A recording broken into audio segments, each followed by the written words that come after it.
मान लो घर में अगर लक्ष्मी नहीं आ रही, किसी कारणवश एक कार्य ऐसा हो गया हो कि आप बहुत मेहनत कर रहे हो, सफलता नहीं मिल रही हो, लक्ष्मी प्रवेश नहीं कर रही हो, तो महाराज बेल का जो फल होता है उस फल के अंदर का जो गुर्दा होता है, बेल के फल का अंदर का जो भाग होता है गुर्दा, उसको लेकर घर पर आओ और सुखा लो। सुखाने के बाद उसको जलाओ, जलाकर उसकी भस्म तैयार करो। उस भस्म को अच्छा बढ़िया पीस लो, पीस कर कपड़े से छान लो। उसको छान कर जब आप शंकर भगवान का पूजन करने के लिए शिव मंदिर में जाएं, थोड़ी सी भस्म लेकर जब जाएं घर से, उसमें से थोड़ी सी भस्म बेलपत्री के पेड़ के नीचे श्री कुंदकेश्वर महादेव का नाम लेकर चढ़ा दें। क्या नाम लेना है? कुंदकेश्वर। उसी में से थोड़ी सी भस्म जो बेलपत्री के वृक्ष के नीचे आपने चढ़ाई या बेलपत्री के वृक्ष की जड़ में चढ़ाई, उसको लेकर आओ और वही वृक्ष माता पार्वती का नाम लेकर भगवान शंकर के ऊपर चढ़ा दो और अपनी मनोकामना कर एक लोटा पानी शिव पर समर्पित कर दो। चुटकी भर बस। बाबा चाहेगा कि आपका जो लक्ष्मी रुकी हुई है या व्यापार नहीं चल रहा या कार्य नहीं हो रहा, बाबा धक्का लगा ही देगा। कैसे ही लगाए। प्रॉपर्टी से जुड़ी हुई कार्रवाई चल रही हो, कोई कार्य अगर नहीं हो रहा हो, कोई रुपया लेकर चले गया नहीं दे रहा हो, तो बड़ के पेड़ के नीचे दही के शिवलिंग का निर्माण करा जाता। काय का शिवलिंग बनाना है? जम के बोलिए। दही का शिवलिंग। दही के शिवलिंग का निर्माण कर या तो दही के शिवलिंग का निर्माण करो या पार्थिव शिवलिंग का निर्माण करो, उस पे दही की मात्रा ज्यादा चढ़ो, उस पे दही की मात्रा थोड़ी ज्यादा चढ़े। तो दही का शिवलिंग बनाए या पार्थिव शिवलिंग बड़ के पेड़ के नीचे बनाकर उसका पूजन करना।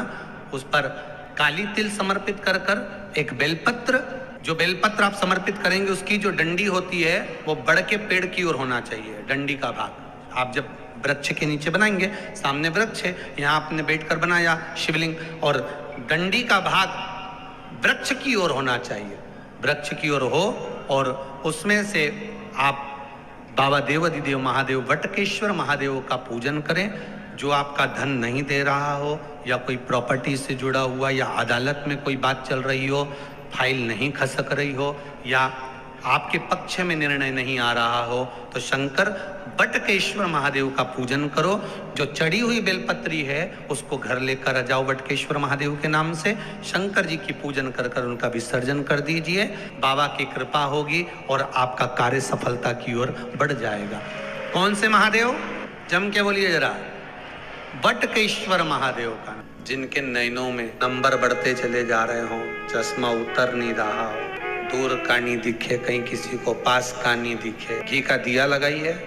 उस घी के दीप को लगाने के बाद उस पर एक प्लेट थोड़ी तिरछी कर रख दो, जिससे उसकी कालोच, काय की, उस दीप की, घी के दीप की कालोच उस प्लेट पर आ जाए। थोड़ी सी कालोच ले लीजिए, 5-10 मिनट में आ जाएगी। उसको गाय के घी में मिलाकर आंखों में सुरमा लगाकर रात्रि को सो जाइए। 3 दिन बाद आप महसूस करेंगे कि नेत्र की ज्योति बढ़ना प्रारंभ हो रही है। प्रयोग को करने में कोई धन लगा तुम्हारा?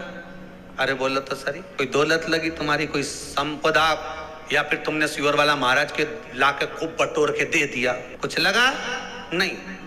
तुम करोगे, लाभ तुम्हें मिलेगा। अशोक सुंदरी वाली जगह, सबको मालूम है ना अशोक सुंदरी की जगह? अशोक सुंदरी वाली जगह पर 7 हल्दी की बिंदी रख दी जाए।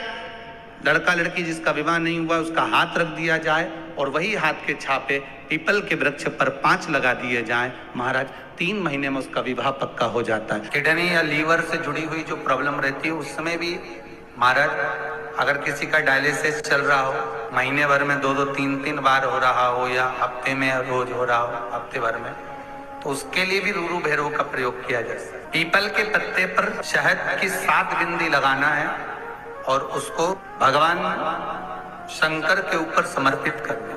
त्रिकालदर्शी कैलाशी भगवान शिव के ऊपर उस पत्ते को, जिस पर 7 बिंदी शहद की लगी है, शिव को समर्पित करना है।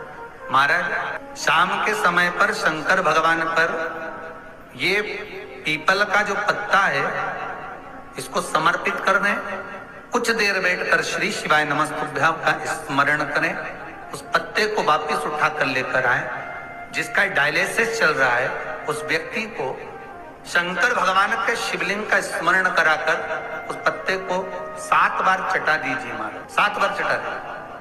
फिर आप चेक करवाइए या डायलिसिस के लिए जाएंगे तो आपको खुद मालूम पड़ जाएगा कि कितना अंतर। ये कुंदकेश्वर जो शिव जी का नाम है महाराज, जिसको साइटिका की बीमारी होती है या स्लिप डिस्क की बीमारी होती है या कमर की रीढ़ की हड्डी कहीं बांकी टेढ़ी होने लगती है या नसें चोक होने लगी हों, काम ना कर रही हों, तो उसके लिए कुंदकेश्वर महादेव पर आप कोई भी सफेद कलर के पुष्प, भगवान शंकर के मंदिर में कुंदकेश्वर के नाम से 31 फूल समर्पित करना है और कुंदकेश्वर के नाम से 31 पुष्प समर्पित कर कर बेलपत्री के पेड़ के नीचे की जड़ थोड़ा सा भाग निकालकर ऊपर से छीलकर अंदर का भाग शंकर कुंदकेश्वर को चढ़ाना है। उस जड़ को लाकर उसको पीसना है और पीसकर सुबह के समय पर 3 बार उसका कुंदकेश्वर का नाम लेकर सेवन करना है।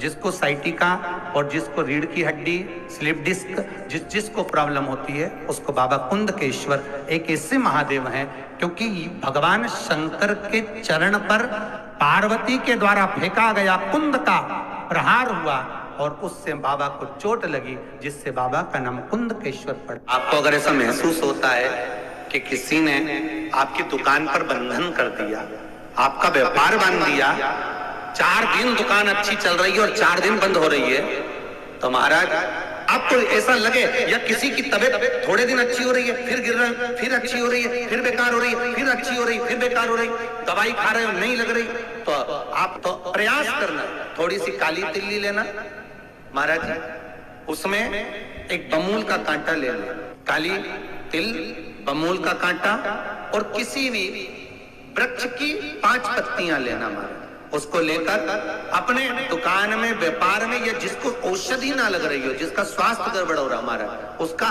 स्पर्श कराकर या 21 बार उस पर से उतार कर, और उतारना क्या नाम लेकर है? अवधूतेश्वर महादेव। कौन सा महादेव है? जम के बोलो जरा, अवधूतेश्वर महादेव।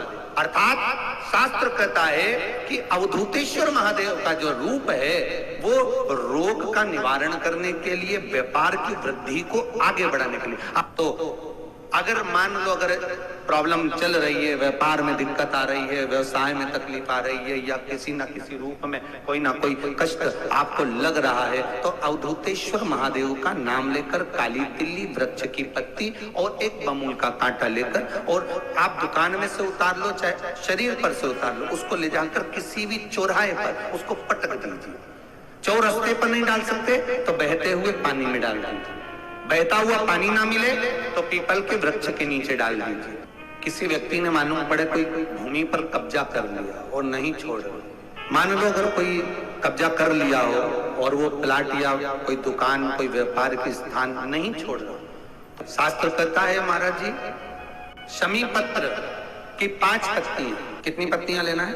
5। शमी पत्र की 5 पत्ती, बेलपत्र की 11 पत्ती, सूर्य का स्मरण करते हुए सूर्य पे से 7 बार घुमाकर भगवान शिव का नाम मंत्र लेते हुए, जो शिव महापुराण का मूल मंत्र है, श्री, बोलिए जम के, श्री शिवाय नमस्तुभ्यम, शिव महापुराण के मूल मंत्र का स्मरण कर कर सूर्य पर से घुमाकर शंकर भगवान के शिवलिंग पर जो समर्पित कर देता है और चढ़ी हुई एक बेलपत्र, शमी पत्र उस स्थान पर डाल देता है जो कब्जा नहीं छोड़ रहा, महाराज 6 महीने के अंदर वो कब्जा छोड़कर भागता नजर आता।